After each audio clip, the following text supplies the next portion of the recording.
y chicos, blancos y negros, cuadrados y redondos. O sea, ¿por qué entre muebles e inmuebles? Entonces, cuando uno empieza a retroceder en el derecho, se va dando cuenta de que esta distinción entre muebles e inmuebles, y registrables y no registrables, que parece tan distinta, que parece responder a criterios tan diferentes, en el fondo responden a la misma lógica. ¿Por qué? Porque cuando uno retrocede en el tiempo y se va a la Francia de los siglos XVII y XVIII, que es donde nace la jurisprudencia y la doctrina de la que se nutre el Código de Napoleón de 1804, se da cuenta de que los franceses, quizá instintivamente, ¿no?, con un espíritu muy práctico, distinguieron los bienes en muebles e inmuebles para dar una oponibilidad vía posesión en caso de muebles y un registro a partir de los inmuebles, pero sobre la base de ¿qué? ¿Por qué entre muebles e inmuebles? Porque hay que tomar en consideración que la Europa, y puntualmente la Francia del siglo XVII y, bueno, del principio del siglo XIX, era una Francia con una economía básicamente agraria. Y por eso, en una economía agraria, fundamentalmente, los bienes de gran tamaño, los bienes grandes, eran los bienes de gran valor. O sea, cuanto más grande era el bien, mayor valor tenía. Y curiosamente, cuanto más pequeño era el bien, menor valor tenía. Imaginémonos, por ejemplo, usualmente un castillo, un predio, un silo, que era algo de gran tamaño, tenía mucho valor. Mientras que usualmente una herramienta como una pala, un rastrillo, una carreta o un animal eran los bienes de menor valor. Y el razonamiento, repito, quizá instintivo del juez o del legislador francés fue: oiga, las cosas grandes que no se mueven suelen ser las de mayor valor. Lo contrario ocurre con las cosas pequeñas, son las que tienen menor valor. Y es por eso que clasificaron los bienes en inmuebles y muebles, pero la lógica no estaba tanto en si el bien se movía o no, sino que la lógica estaba en si el bien tenía mayor valor o menor valor. Y a partir de eso, el razonamiento fue: en los bienes de mayor valor, un análisis costo-beneficio a lo que me va a llevar es a qué? Es a que vale la pena que yo utilice mecanismos de oponibilidad relativamente caros. ¿Para qué? Para tener una seguridad jurídica. Eso me lleva a que si, por ejemplo, hoy día, en el año 2014, yo compro una casa que vale 1 millón de soles, tenga total sentido que yo invierta 4, 5 mil soles en todo un procedimiento de registro, ¿correcto? Porque si yo analizo el costo-beneficio, es totalmente razonable invertir 5 mil soles para tener plena oponibilidad y seguridad en mi propiedad respecto de un bien que vale 1 millón. Lo contrario ocurre con los bienes llamados muebles, que son bienes de escaso valor. Claro, digamos, si existiese un registro, imaginándolos que pudiera ser así, de bienes muebles que tuviese un valor muy bajo, todo el mundo registraría las titularidades sobre bienes muebles de escaso valor. Pero creo que coincidirán conmigo, no tiene ningún sentido que si yo salgo después de esta reunión y me compro un lápiz en la librería, que me puede costar 1 sol, no tiene ningún sentido que invierta 5 mil soles en ir a registrar la transferencia en el registro público. El costo-beneficio hace que no valga la pena. ¿Correcto? Entonces, lo primero que hay que tener presente es que la distinción entre muebles e inmuebles, si bien por un tema nominal, por un tema histórico, por ahí, está dado porque unos bienes se mueven y otros no. En realidad, la diferencia que está detrás de eso, ¿cuál es? Es que el inmueble es un bien de alto valor, mientras que el mueble es un bien de relativo valor escaso. ¿Correcto? Si eso no lo entendemos, se empiezan a generar una serie de confusiones terribles y que nos llevan en la práctica a situaciones como la que les voy a explicar en un momento. ¿Cuál es el problema? El problema es que nosotros tenemos otra realidad que es la que se origina en el código alemán, donde se distinguen los bienes entre registrables y no registrables. Claro, con la misma lógica detrás. Registrable es el bien de alto valor, donde tiene sentido que la oponibilidad del derecho se logre vía registro, mientras que el no registrable es el bien de escaso valor, donde tiene sentido que la oponibilidad se logre a través de un mecanismo alternativo al registro. Pero si nos damos cuenta, la distinción, la lógica que está detrás, sigue siendo exactamente la misma. ¿Cuál es el problema? Repito, que la diferencia entre bienes inmuebles y muebles, como tal, es anacrónica. O sea, en el año 1804, probablemente, el 99.9% de los bienes inmuebles eran los bienes de alto valor, mientras que el 99.9% de los bienes muebles eran los bienes de escaso valor. Entonces, ahí el calce de conceptos era perfecto.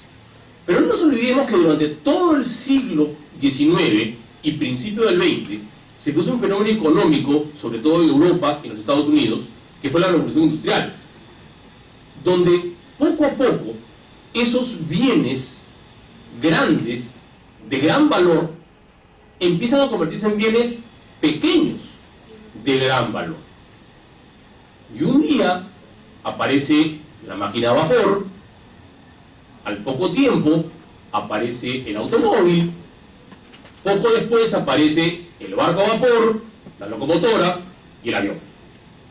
Entonces, a principios del siglo XX, yo me encuentro con bienes absolutamente muebles, como el avión. Creo que qué cosas se pueden mover más que un avión, o qué cosas se pueden mover más que un barco, ¿no?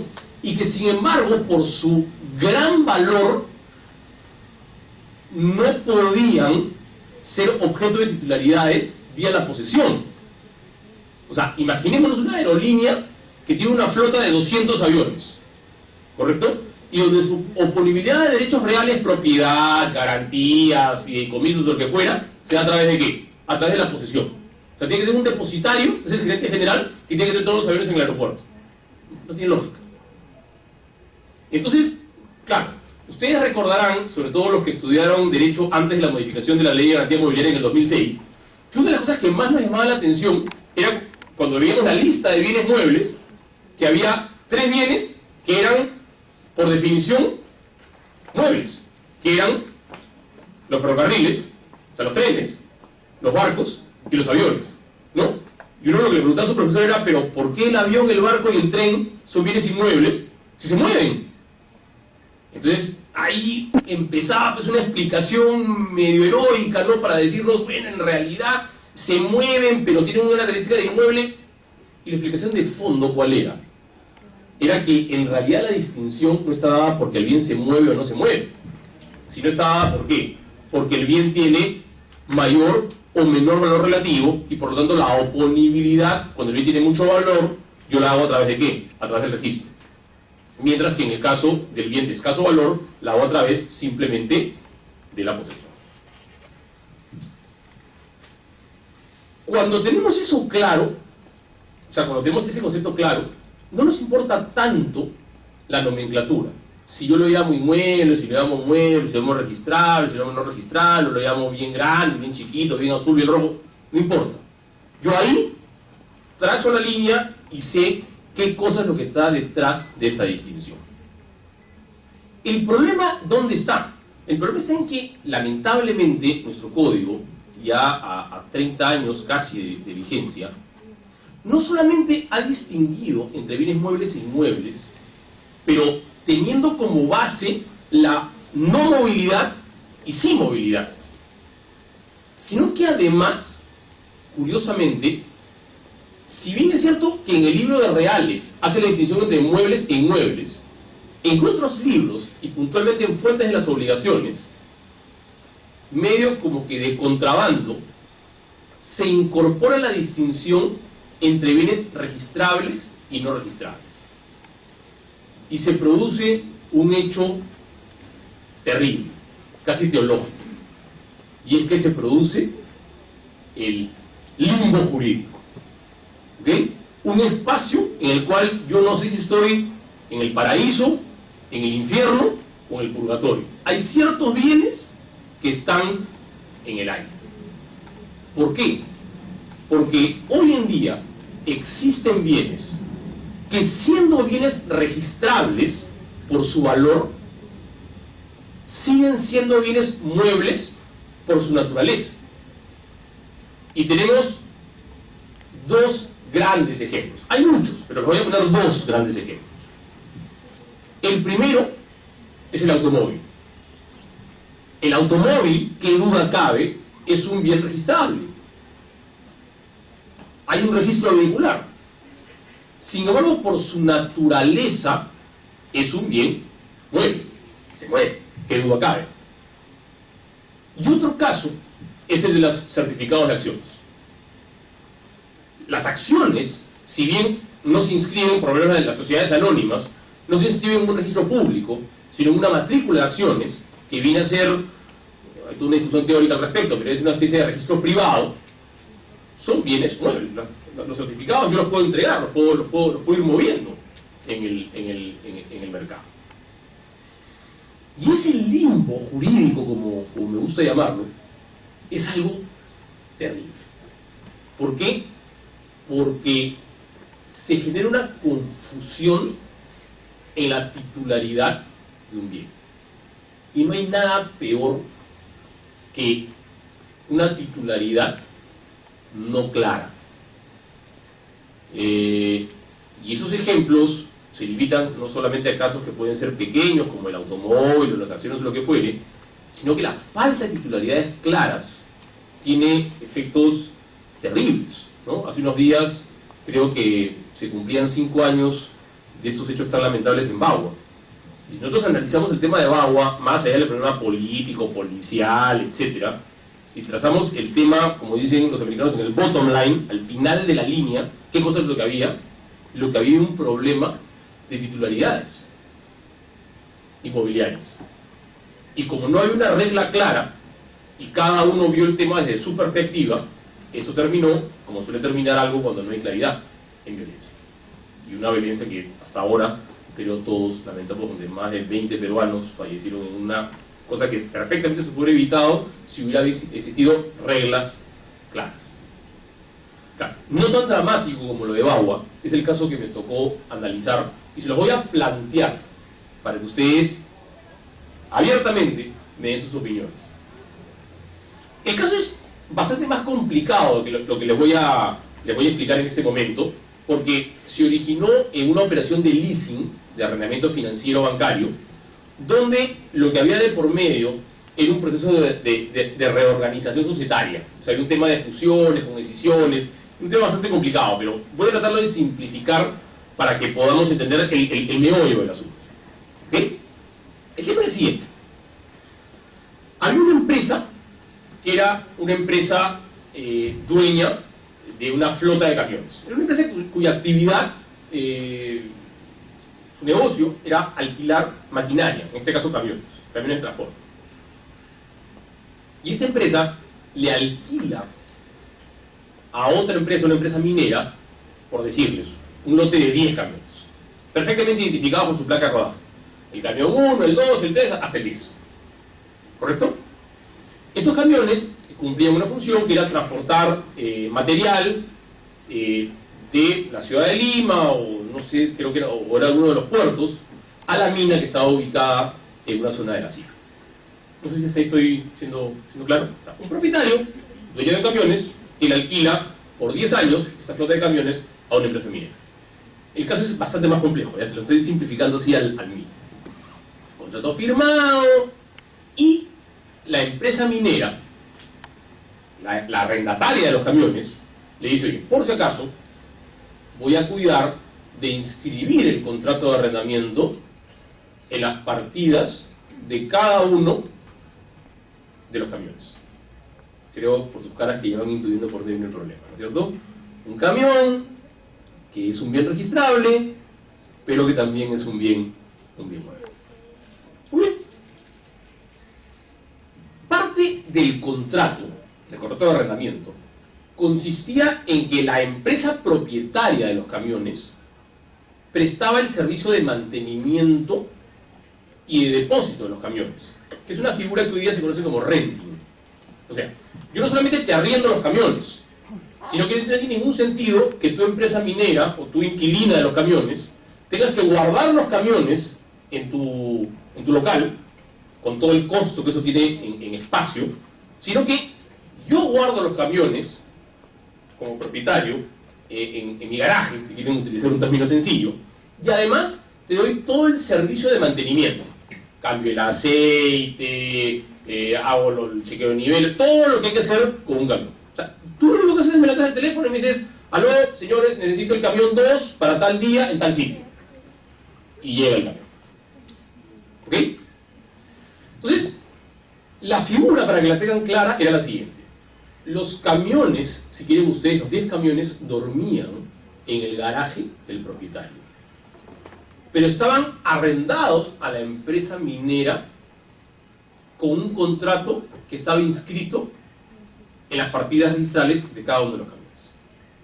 Hasta ahí la tenemos claro, ¿cierto? ¿Sí? ¿Qué pasó? Es verdad que no fue una compraventa, es un proceso de reorganización societaria en la cual esta empresa, la dueña de los camiones, pasó a formar parte de la otra. ¿Ya? Pero para simplificar el caso, vamos a asumir que fue una compraventa. Viene X y X le dice al dueño de los camiones, oye, te compro toda la flota de camiones. Listo, vendido. ¿Correcto?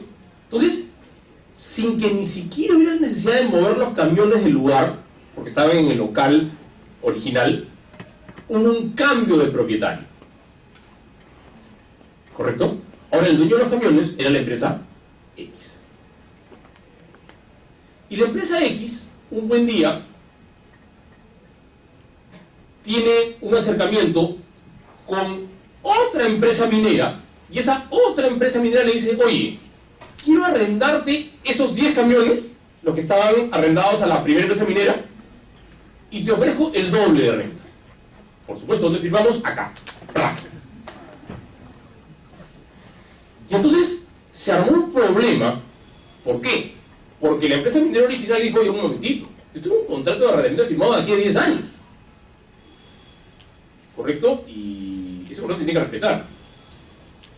Y la nueva propietaria le dijo, perdón, su contrato de arrendamiento ha sido resuelto. ¿Por qué? Porque yo soy el nuevo propietario. A lo cual la arrendataria original dijo, un momentito, señor, aquí hay un artículo en el Código Civil, que es el artículo 1708, inciso 1, sobre arrendamiento. Y se lo leyó, no lo sé de memoria, pero dice algo así como que, en caso el bien arrendado sea transferido, ¿no es cierto?, el nuevo propietario debe respetar el arrendamiento inscrito si el bien fuese inscribido. ¿Correcto? Entonces, la empresa minera, la original, la arrendataria, dijo, inciso 1 del 1708, este es un bien inscribible, o sea, estos 10 camiones son bienes inscribibles, ¿correcto? Y sobre esos 10 camiones, yo tengo esas inscripciones desde el año 2024. Respete usted el contrato de arrendamiento. El nuevo propietario le dijo, perdón, esa es su forma de ver las cosas. Mi forma de ver las cosas, ¿cuál es? Es el inciso 3 del mismo 1708, que dice, cuando se transfiere la propiedad de un bien mueble que está arrendado, si el nuevo propietario recibió la posesión de buena fe del antiguo propietario, no tiene por qué respetar el contrato de arrendamiento. Entonces lo que dijo fue, momentito, para mí, esos bienes camiones, son bienes muebles. ¿Y yo lo recibí dónde? Lo recibí en el local de quién, de quien me los vendió. Para mí no había arrendamiento. Entonces, si nos damos cuenta, tenemos dos normas que tienen un inciso al medio, que van en línea de colisión, son totalmente opuestas. O sea, visto como lo planteamos, la empresa minera, la inquilina, tiene toda la razón de ampararse en el inciso 1, porque dice bien inscribible. El nuevo propietario también aparentemente tendría la razón, porque dice bien mueble. Entonces, yo al comienzo les decía que muchas veces estas cosas teóricas pueden sonar a veces algo etéreo, ¿no? Algo que nunca aterriza en la realidad, y que a veces no le hacemos caso. Es importantísimo. O sea, el tener claro el concepto de mueble, inmueble, registrable, no registrable, me va a servir, primero, para corregir la norma, porque es una norma que es contradictoria, por lo menos en su letra, y lo segundo, me va a servir para poder resolver este caso. Porque imagínense ustedes la situación en la cual ustedes son los jueces, son los árbitros, les traen este caso. Viene la empresa inquilina y viene el nuevo propietario. Y le dice, señor juez, señor árbitro, defina usted a quién le corresponde la posesión de los camiones, el uso de los camiones. El inquilino va a decir, inciso 1, el 1708, bien inscribible. El propietario nuevo le va a decir, perdón, prima el hecho de que los bienes sean muebles y por lo tanto mi fundamento de derecho es el inciso 3 del 1708. Les pregunto, ¿ustedes a quién le hubieran dado la razón?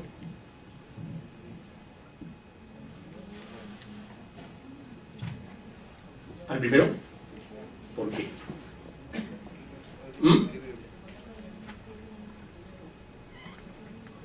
Claro. Pero ¿cómo, si quiere usted, no le daría la razón al que alega que es un bien mueble y que se ampara en el 3 del 1708? No habla de inscribible. No habla de inscribible ahí. Pero habla de mueble. Pero no inscribible. Habla de... ojo, ese es el punto bien importante, gracias que lo menciono. El 3, el inciso 3, no habla de mueble no inscribible, habla de mueble. En general.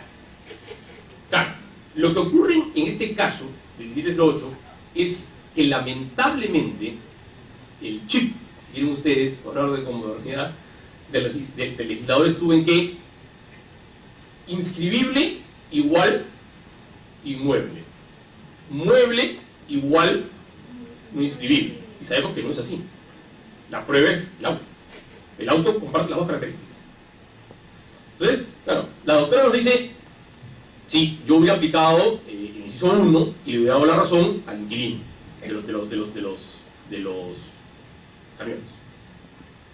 Pero la otra pregunta es, oye, pero en realidad, desde la perspectiva de un bien mueble, esta empresa compró y vio los camiones ahí, en el patio de estacionamiento, ¿no? Y por lo tanto, bueno, aparentemente, válidamente estaría amparándose en el inciso 3 del 1708. Es un tema muy difícil, si se dan cuenta ustedes, de dilucidar a partir de las categorías que nos da el Código Civil como tales. Porque vamos a tener dos posiciones probablemente válidas, cada uno desde su punto de vista. Pero la gran respuesta, ¿dónde está? Y es, ¿cuál es la lógica que está detrás de la clasificación de muebles y inmuebles y de registrables y no registrables? Cuando yo hablo de bien inmueble o de bien registrable, ¿de qué estoy hablando? De bien de alto valor, donde la oponibilidad se debe lograr a través de ¿qué? A través del registro. Mientras que cuando hablo de bien no registrable o mueble, estoy hablando de bien de escaso valor, donde la oponibilidad se da a través de la posesión. Admitiendo que es un tema sumamente discutible, lo reconozco, me tocó estar en el arbitraje que dio origen en este caso, hubo mucha discusión. Creo que el tema sale por eso. O sea, cuando yo califico un automóvil de registrable, lo que estoy haciendo, más allá de darle nombre de registrable o de inmueble, lo que estoy diciendo, ¿qué cosa es? Lo estoy clasificando como un bien de alto valor. Con lo cual la oponibilidad lo logro a través de ¿qué? A través del registro. Sobre esa base, me temo, quizás podemos habernos equivocado, pero el tema salió, ¿por qué? Porque la interpretación debería ser que en este caso puntual primaba el inciso 1 del 1708 sobre el inciso 3. Pero no por la literalidad, si se dan cuenta, sino por la lógica que está detrás de la clasificación. Como ustedes comprenderán, un abogado o un árbitro, como se suele llamar ahora, eminentemente práctico, nunca le hubiera encontrado solución al tema. Si no hay una buena base teórica detrás, la solución práctica es imposible. Y traigo nuevamente a la mesa esa frase que a mí se me quedó muy internalizada cuando yo era alumno, en el sentido de que para el abogado no hay mejor práctica que una buena teoría. Y por eso yo los felicito por estar haciendo esos eventos que promueven. Muchas gracias.